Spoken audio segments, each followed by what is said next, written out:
Hello friends, कैसे हैं। उम्मीद करती हूँ सारे हेल्दी और हैप्पी होंगे। तो आज ना मैं कुछ ऐसी बातें शेयर करूँगी आपके साथ जो कि हम कई बार ना फिजूल खर्ची ऐसे ही कर लेते हैं। जिस चीज़ की हमें इतनी ज़्यादा ज़रूरत भी नहीं होती है वैसी चीज़ें हम खरीद लेते हैं। क्यों खरीद लेते हैं? क्योंकि हमें अच्छी लगती है या फिर हमारा शौक़ होता है। लेकिन हम ये नहीं देखते कि वो चीज़ हमारे घर में फ़िट होएगी या नहीं होएगी, या उस चीज़ की हमारे घर में ज़रूरत है या नहीं है। हमको सिर्फ ये होता है कि अच्छी लग रही है और हम उसको ख़रीद लेते हैं। तो इसी तरीके से ना बहुत सारी ऐसी चीज़ें होती हैं जो मैं आज आपके साथ में शेयर करूँगी, और कुछ ऐसे टिप्स बताऊँगी जो कि किचन में साफ़ सफाई करने से हमारे पैसे भी बचते हैं और हम उन पैसों का कहीं और यूज़ कर सकते हैं।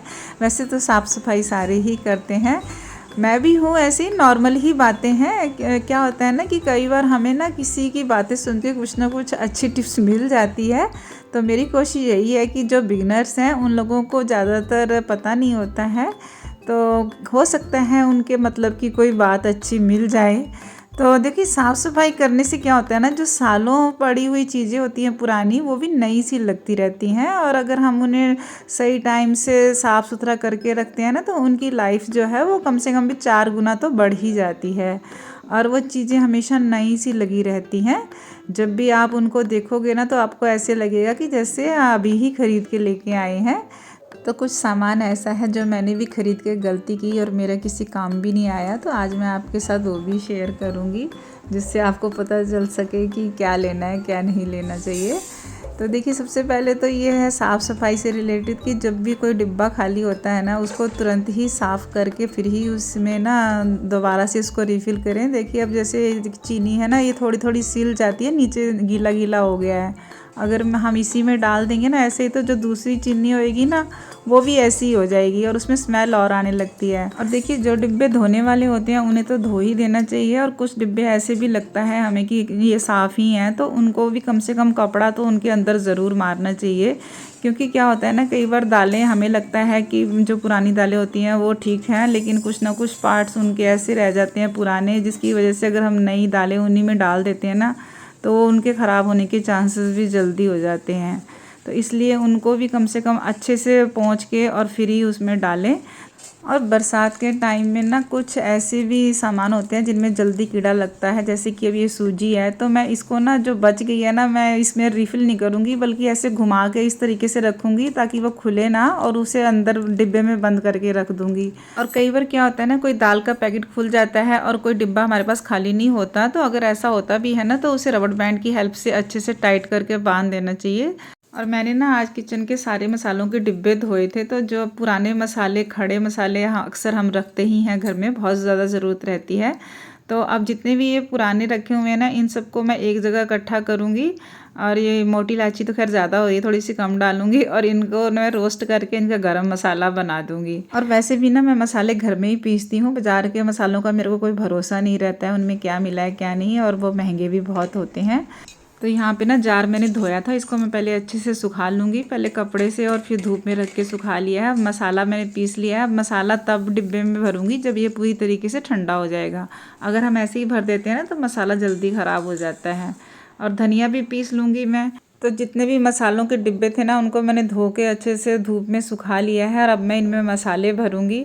और ये सारे डिब्बे मेरे ख़रीदे हुए नहीं है, कुछ जैम के हैं, कुछ कॉफ़ी के हैं, ऐसे ही सारे इकट्ठे हो रखे हैं। और सबके रंग भी अलग अलग थे इनके ढक्कनों के, तो वो मैंने सारे पेंट कर दिए। क्योंकि ये देखिए, इनमें ना ऐसे जंग लग जाता है, जैसे ये ना ड्रिंकिंग जार है, तो ऐसे ही इनके भी लोहे के ढक्कन हैं, तो इनमें देखिए ना क्या होता है ना, जंग लग जाता है। क्योंकि जो मसाले होते हैं, जैसे कि चाट मसाला हो गया, चना मसाला हो गया, जितने भी ये सब्जियों में डलने वाले मसाले होते हैं ना, इन सब में नमक होता है, और नमक हमेशा नमी छोड़ता ही है, और इस वजह से ना इनके ढक्कनों में ना जंग लग जाता है।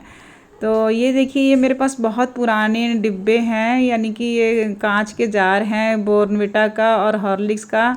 इनके जो ढक्कन हैं वो प्लास्टिक के हैं, इनमें कुछ नहीं होता है, ये ऐसे के ऐसे ही हैं। और सालों से मैं इनको यूज़ कर रही हूँ। अब तो ऐसे आते भी नहीं हैं कांच के, अब तो प्लास्टिक में आता है। तो ये तो जो बड़ा वाला जार है इसको तो कम से कम 30 साल हो गए। ये बॉर्नवीटा का था जब मैं पीती थी बॉर्नवीटा, यानी कि मेरी शादी के टाइम से पहले का है ये। और जब मेरी शादी हुई तो मैं इसे अपने पास ही ले आई थी। ये डिब्बा मेरे को बहुत अच्छा लगता था। और ये हॉर्लिक्स का डिब्बा है, इसमें मेरा बेटा पीता था और बेटा भी बड़ा हो गया है। तो फ्रेंड्स, अगर आपको कांच के जार लेने का शौक़ है ना, तो मेरी तरह आप भी ना जब कोई सामान लेने जाओ ना तो कांच वाला ही डिब्बा ख़रीद लो, क्योंकि वो थोड़ा सा 10-20 रुपये महंगा तो मिलता है लेकिन जार आपके ज़रूर बन जाते हैं। ये भी देखिए कॉफ़ी के जार हैं, और ये मेरे नहीं है, मैं भाभी के पास गई थी तो उनके पास बहुत सारे पड़े हुए थे तो वहाँ से ले आई। और फ्रेंड्स, ये वाला ड्रॉर तो खोलते ही मेरा मन खुश हो जाता है, काम करने में भी बहुत अच्छा लगता है। तो ये वाला ऑर्गेनाइज़र मैंने कैसे बनाया, इसकी वीडियो मैं लिंक डिस्क्रिप्शन में डाल दूँगी, आप चेक कर सकते हैं। अगर आप ऑनलाइन देखेंगे ना तो ऐसे ऑर्गेनाइज़र बहुत महंगे मिलते हैं, और मैंने बिल्कुल ही फ्री में घर में रखे हुए सामान से बना दिया था। और कुछ ऐसे भी देखो ऑर्गेनाइज़र होते हैं, इनको भी मैंने बनाना बताया था, इनकी भी वीडियो मैं डाल दूँगी। और क्या होता है ना कि अगर हम ऐसा छोटा छोटा सामान रखने के लिए बास्केट ख़रीदते हैं ना तो काफ़ी महंगी पड़ जाती हैं, और हमें क्या होता है कि एकदम से ना खुला सामान चाहिए होता है, जैसे ड्रॉर खोला और एकदम से सामान निकाल लें। तो इस तरीके से मेरे को ना काम करने में आसानी होती है, और ये ऑर्गेनाइज़र बहुत काम भी आते हैं, क्योंकि अगर हम बंद कर कर के चीज़ें रखते हैं ना तो मुश्किल होता है। तो ऐसे एकदम से खुले में एकदम से निकाली जाती हैं और चीज़ें भी व्यवस्थित ढंग से पड़ी रहती हैं। और एक ऑर्गेनाइज़र मैंने यहाँ रख दिया है, इसमें मेरे ना किचन के कपड़े रहते हैं और एक डायरी रहती है, जो भी मेरे को लिखना होता है फटाफट मैं लिख देती हूँ सामान। फ्रेंड्स, यहाँ पर एक और ऑर्गेनाइज़र बनाया है मैंने। वैसे मेरे को इसकी इतनी ज़रूरत थी नहीं, पर मेरा ना मन कर रहा था कि मैं इसको ख़रीदूँ, पर फिर मेरे दिमाग में आया कि चलो एक शौक़ ही है मेरा, तो मैं इसको घर पे ही ट्राई करती हूँ। ये डिब्बा मेरे पास प्लास्टिक का रखा हुआ था काफ़ी टाइम से, तो उसको मैंने यूज़ कर लिया, पेंट कर दिया उसके ऊपर। और लकड़ी का टुकड़ा तो मेरे पास पहले ही था, जिन लोग मेरी वीडियो देखते हैं उन्हें पता है कि ये बचा हुआ एक लकड़ी का टुकड़ा है। तो मैंने ना ऐसे एक छेद कर दिया, इसके बीच में छेद थोड़ा ढीला करना है, और एक कील ली रही ये वाली, देखिए इसमें 2 वाशर हैं, आप कोई भी छोटी या बड़ी कोई भी कील ले सकते हैं। और इसको एक वाशर लगा के उसमें ठोक दिया, नीचे लकड़ी रखी है और लकड़ी के ऊपर ये रख के इसको ठोक दिया, तो बन गया हमारा रोटेटिंग। कील को ज़्यादा टाइट नहीं ठोकना है, थोड़ा सा लूज़ ही रखना है, तो घूमता रहेगा और बड़े आराम से घूम रहा है। वैसे मेरे को इतनी ज़रूरत थी नहीं, तो फिर भी मैंने ना इसको फ्रिज के ऊपर रख दिया, जिसमें डेली की थोड़ी बहुत दवाइयाँ वगैरह रख दी हैं जो ज़रूरत की होती हैं। तो जब कोई ऑर्गेनाइज़र बनता है कहीं ना कहीं तो काम आ ही जाता है। और फ्रेंड्स, ये देखिए मेरा कप स्टैंड, जो मेरे को लगता है कि मेरे लिए वेस्ट ऑफ मनी है, मैंने बेकार ही ख़रीद लिया ये। इसकी इतनी मेरे को ज़्यादा ज़रूरत थी नहीं, पर मैंने ना देखा देखी ख़रीद लिया, क्योंकि किसी के साथ अगर हम जाए ना, अगर किसी ने कोई चीज़ ख़रीदी ना तो उसको देख के हमारा भी मन करता है कि हम भी ख़रीद लेते हैं, भले ही हमें उसकी ज़रूरत हो या ना हो। तो ये मेरे को तो ना किचन टॉप पे और मुसीबत ही खड़ा करता है, कभी मैं इधर रखती हूँ इसको और कभी उधर रखती हूँ, क्योंकि जब खाना बनाते हैं ना तो खाना बनाने में भी बहुत सारे बर्तन काउंटर पे इकट्ठे हो जाते हैं, और उसको उस टाइम पे फिर हमें ये समझ में नहीं आता कि हम इस चीज़ को रखें या हम खाने वाले बर्तनों को कहाँ रखें, बस ऐसे ही इधर से उधर और उधर से इधर ही पटकते रहते हैं। तो चीज़ें तभी लेनी चाहिए जिस चीज़ की हमें ज़रूरत होती है, क्योंकि उन लोगों के लिए सही है जिन लोगों को इसकी ज़रूरत है, लेकिन मुझे इतनी ज़्यादा ज़रूरत थी नहीं, मैंने तो सिर्फ देखा देखी ही ख़रीद लिया। बट ये भी हमारा डिसीज़न गलत होता है। और देखिए अब इसमें सबसे बड़ी प्रॉब्लम मेरे को क्या लगती है ना, क्योंकि जो कप है ना एकदम खुले से रहते हैं, और हम मेरे को क्या है कि चीज़ जो है ना वो बिल्कुल ढकी हुई होनी चाहिए, भले ही अंदर बंद है, जालियाँ लगी हैं या दरवाजे जो सब बंद हो, लेकिन फिर भी जो धूल मिट्टी थोड़ी बहुत तो आती ही है। तो अगर हम कप वगैरह खुले रखते हैं, ऊपर को मुंह करके रखते हैं उनका, तो उनमें थोड़ी बहुत डस्ट तो जाती ही है। तो मेरे को ज़्यादातर चीज़ें जो है ना, जो बर्तन हैं वो हमेशा उल्टे रखे हुए ही पसंद आते हैं, ताकि अगर हम जब उन्हें यूज़ करना हो ना तो एकदम से यूज़ कर सकें। और ऐसे जब इसमें पड़े रहते हैं तो मेरे को लगता था कि बिना धुले तो ये हम यूज़ ही नहीं कर सकते।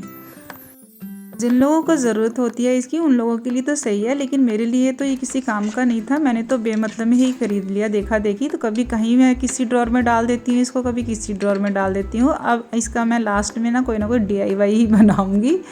तो मेरे को तो देखिए चीज़ें इस तरीके से रखना ज़्यादा अच्छा लगता है। तो फ्रेंड्स, चीज़ें वही ख़रीदें जिसकी आपको ज़रूरत होती है, ना कि किसी दूसरे को देख के, जैसे कि मैंने ख़रीद लिया। तो ये गलती करना बेकार है, इससे हमारे पैसे ही वेस्ट होते हैं। और जहाँ तक शौक़ पूरा करने की बात है तो मैं तो अब यही कोशिश करती हूँ कि जो चीज़ घर में बनाई जा सकती है उसको घर में ही बना लें, क्योंकि जब तक हमारे पास वो चीज़ नहीं होती ना तब तक ही हमें शौक़ होता है, और जैसे ही हमारे पास आ जाती है ना फिर उसको हम कभी कहीं और कभी कहीं फेंकते रहते हैं। तो मेरे घर में क्या है ना कि मैं अब किचन में अपना ज़्यादातर, किचन में क्या पूरे घर में ही मेरा पूरा ज़्यादातर DIY सामान मिलता है जो मेरा खुद का बना हुआ है। और फ्रेंड्स यहाँ पे ना एक मिट्टी का पॉट था, उसका मैंने बहुत अच्छा सा DIY बनाया था ये, लेकिन अब मैं इसके अंदर ना ये पुराने पुराने कपड़े भर के रख रही हूँ, वो भी किचन टॉप पे इसलिए रख रही हूँ ताकि ये ना बुरे ना लगे, दिखाई ना दें, तो इसके अंदर मैंने भर के रख दिए हैं। अब ये पुराने कपड़े बहुत काम आते हैं, क्योंकि साफ़ सफाई करने के लिए अगर हम मार्केट से कपड़े ख़रीदते हैं ना तो वो महंगे भी मिलते हैं, तो यहाँ भी हम अपने पैसे बचा सकते हैं। ये सूती कपड़े जितने भी होते हैं ना इनकी मैं छोटी छोटी कतरनें काट के रख लेती हूँ। फ्रेंड्स अक्सर ना ये छोटी छोटी कतरनें जो है ना बहुत काम आती हैं जब हम तवा ववा साफ़ करना होता है। तो देखिए अब बड़ा कपड़ा जो होता है ना वो पूरा काला हो जाता है, फिर उसको धोना पड़ता है, तो धोने का झंझट ही ख़त्म। तवा साफ़ किया और ये कतरन फेंक दी, या फिर खाना बनाते समय आटे के हाथ अक्सर तेल वेल की बोतलों पे लग जाते हैं, तो इनको भी इससे आसानी से साफ़ करो और इनको धोने की ज़रूरत ही नहीं है, आपका सर्फ साबुन भी बचेगा और यहाँ भी ये कतरनें भी आपकी काम में आ जाएंगी। अक्सर चिमनी का एरिया जो है ना वो बहुत ही चिकना हो जाता है और उसको जब साफ़ करते हैं ना तो हम उस कपड़े को फेंकना ही पड़ता है, तो ऐसे छोटी छोटी सी कतरनें इस जगह पे बहुत अच्छे से काम आती हैं। और मेरी इसकी ना चिमनी की जो क्या कहते हैं जाली है ना ये थोड़ी सी ख़राब हो गई है, काफ़ी पुरानी हो गई है, चेंज होने वाली हैं, तो इनमें से कई बार तेल भी नीचे को आ जाता है। तो मैं तो इसी तरीके से इसको डेली की डेली ही निकाल देती हूँ, साफ़ कर देती हूँ और फेंक देती हूँ।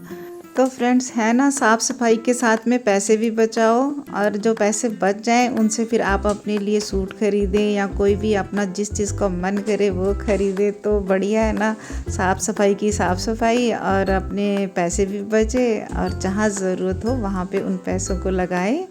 तो फ्रेंड्स कैसी लगी है आपको आज की मेरी वीडियो? अगर अच्छी लगी हो तो प्लीज़ लाइक शेयर सब्सक्राइब ज़रूर करना। मिलती हूँ नेक्स्ट वीडियो में, तब तक के लिए बाय बाय।